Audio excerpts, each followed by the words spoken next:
আসসালামু আলাইকুম ভিউয়ার্স, আশা করছি আপনারা ভালো আছেন। অসীম দয়াময় ও পরম করুণাময় আল্লাহ তাআলার দয়া ও করুণায় আলহামদুলিল্লাহ আমিও অনেক বেশি ভালো আছি। আপনারা দেখছেন ইউটিউব চ্যানেল মেহেদি 360, সঙ্গে আছি আমি মোহাম্মদ মেহেদি হাসান।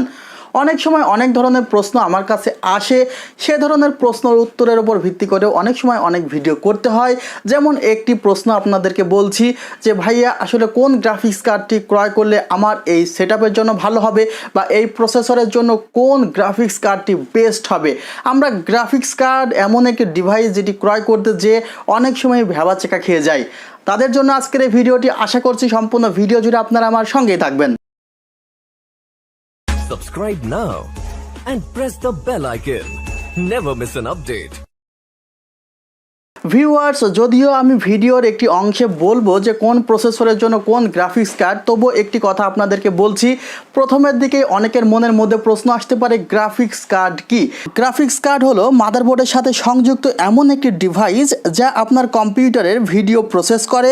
আপনার কম্পিউটারের প্রসেসরের ভিডিও প্রসেস এর দায়িত্ব অনেকটা কমিয়ে দেয়, ফলে কম্পিউটার দ্রুত সকল কাজ সম্পন্ন করতে পারে। আপনি যদি সাধারণ কাজের জন্য ডেস্কটপ কম্পিউটার ক্রয় করে থাকেন, যেমন ওয়েব ব্রাউজিং বা মাইক্রোসফট অফিস, এ ধরনের কাজের জন্য কোনো গ্রাফিক্স কার্ড ক্রয় করার প্রয়োজন নেই, কারণ প্রসেসরের সাথে যে গ্রাফিক্স বিল্ট ইন থাকে সেই গ্রাফিক্স দিয়ে আপনি অনায়াসে এই কাজগুলো চালিয়ে নিতে পারবেন।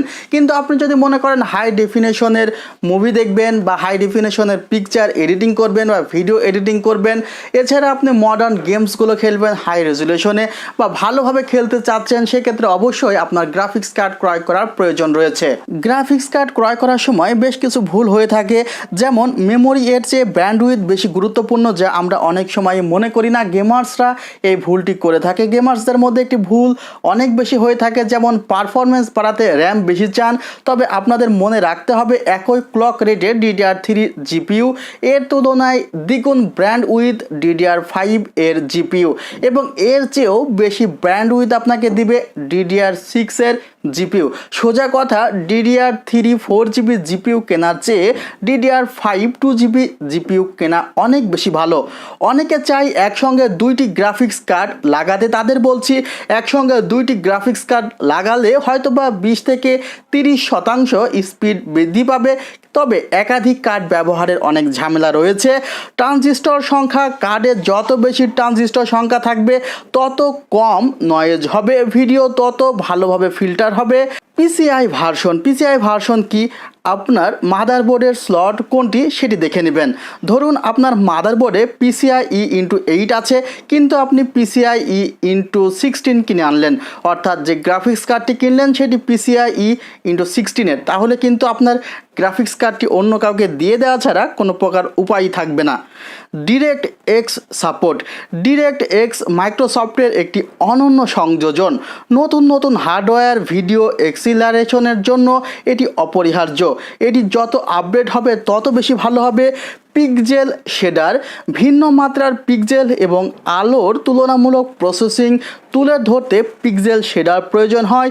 আপনার গ্রাফিক্স কার্ড কত সাপোর্ট করবে দেখে নিন। একটি গ্রাফিক্স কার্ড ক্রয় করার ক্ষেত্রে এই বিষয়গুলোর দিকে নজর আপনাকে রাখতে হবে, তবে আমরা এত নজর রেখে খুব বেশি তুলনা করতে পারবো না, তাই আপনাদের সুবিধার্থে আমি লাস্টের এই অংশতে বলে দিচ্ছি যে কোন কোন প্রসেসরের জন্য আপনারা কোন কোন গ্রাফিক্স কার্ড চয়েস করতে পারেন।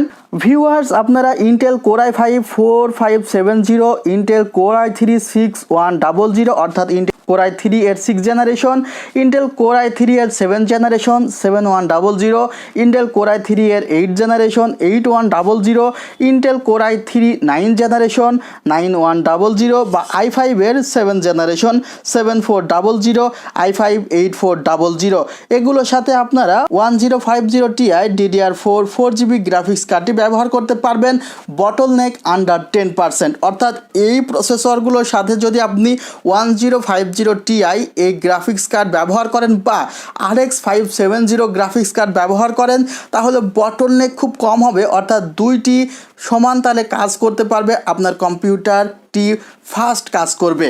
আমি যে প্রসেসরগুলো বললাম সেই প্রসেসরগুলোর সাথে আপনি যদি মনে করেন 1030 DDR5 2GB গ্রাফিক্স কার্ড ব্যবহার করবেন, তাহলে এই প্রসেসরের তুলনায় গ্রাফিক্স কার্ডটি খুবই দুর্বল হয়ে যায়।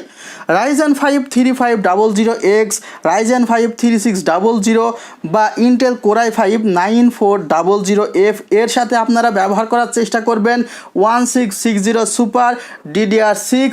এটি ভালো হবে এবং বটলনেক করবে না বলতে গেলে চলে, অর্থাৎ আপনারা ভালো স্পিড পাবেন। এছাড়া আরও বাজারে DDR6 এর যে গ্রাফিক্স কার্ডগুলো রয়েছে সেগুলো নিতে পারেন।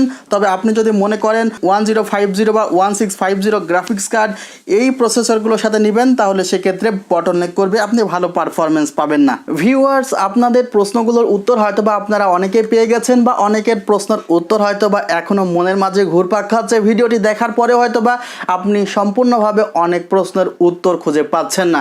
সে কারণে আপনি আমাদের গ্রুপে জয়েন করতে পারেন, প্রশ্ন করতে পারেন গ্রুপে। চেষ্টা করব আমরা যারা অভিজ্ঞ আছি আপনার প্রশ্নের উত্তর করার জন্য। আশা করছি গ্রুপে জয়েন করবেন। গ্রুপের লিঙ্ক আপনারা ভিডিও ডেসক্রিপশনে পেয়ে যাবেন। আপনারা সবাই ভালো থাকবেন, আমার জন্য দোয়া করবেন, এবং এমন আরও ভিডিও পেতে চাইলে অবশ্যই ভিডিওটি লাইক করবেন, কমেন্ট করে আপনার মূল্যবান মতামত জানাবেন। আল্লাহ হাফিজ।